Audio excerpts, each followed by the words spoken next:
সবাইকে আন্তরিক শুভেচ্ছা অভিনন্দন।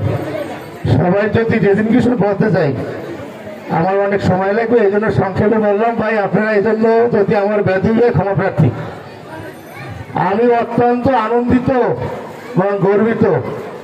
আজকে আমি চরদ্বারি মাধ্যমিক বিদ্যালয়ের প্রধান শিক্ষক হিসাবে আমি এবং আমার শিক্ষক এবং আমার ছাত্রছাত্রী আজকের আমাদের পাথরঘাটা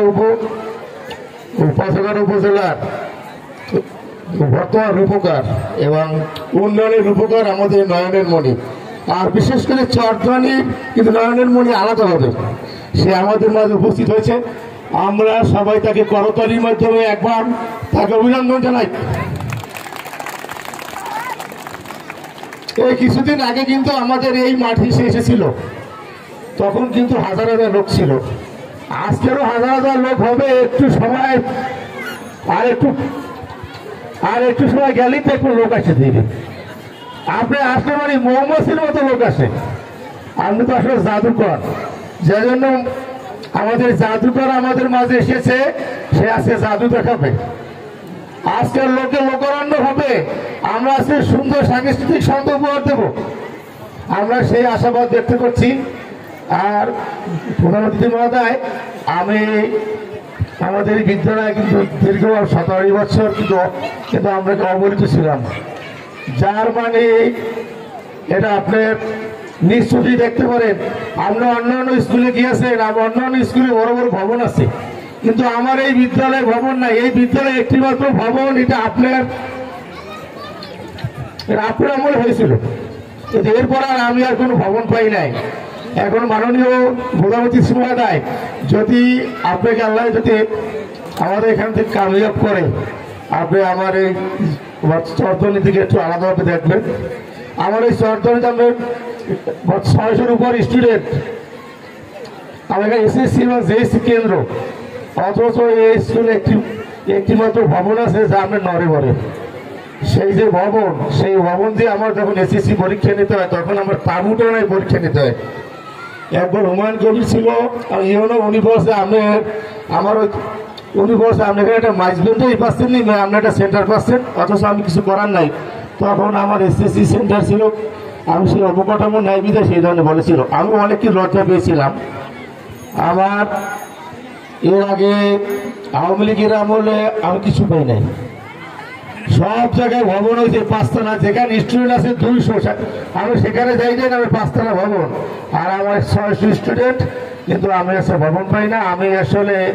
আমি মানে কপাল পোড়া। আমি আপনার কাছে আমি সবিনয় অনুরোধ জানাচ্ছি, আপনি আমার ব্যাপারটা একটু দেখবেন। আর আমাদের এডিবি থেকে উপজেলা প্রশাসনে অনেকগুলো আমার টাকা আছে, উনি আমার স্কুলে যদি আমার 100টি বেঞ্চ দিয়ে দেয়, তাহলে আমার এসএসসি পরীক্ষা এবছর মানে আমি শিক্ষার্থীদের বসাতে পারবো। এটা এডিবিতে ইউনো সাহেবের কাছে আপনি বললে আমি দেশটা পেয়ে যাবো। এটা আমি প্রধান অতিথিকে বলে। আর আমার প্রধান অতিথি মহোদয়, আমার সামনে সামনে দুটো ভবন আছে। এই ভবন দুইটা ইউনো সাহেবকে আমি অনেকবার তাকে আবেদন করেছি ভাঙার জন্য, কিন্তু উনি আসলে পদক্ষেপ নেয় না। আপনি যদি বলেন তাহলে আমার ওই সামনে থেকে ভবন দুইটা সরাইলে আমার এখানে পরিবেশটা ভালো হবে, এটা একটু আপনি বলবেন। আর আমরা আসলে যারা শিক্ষক, আমরা আসলে এই আওয়ামী লীগের আমলেও নির্যাতিত ছিলাম। আমরা আওয়ামী লীগের আন্দোলন করেছিলাম একবার 21 দিন না 22 দিন, তখন আমাদের কিন্তু পিঠের চামড়া উঠে যেতেছিল, পিঠে আমাদের কিছু দেয়ই নাই, অথচ আমরা আরো মাইর খেয়েছি। এরপর থেকে আমাদের যা কিছু আমাদের শিক্ষকদের দেশে, এটা বিএনপি সরকারই দেশে, কিন্তু আওয়ামী লীগ সরকার আমাদের কানা করিয়েও দেয় নাই।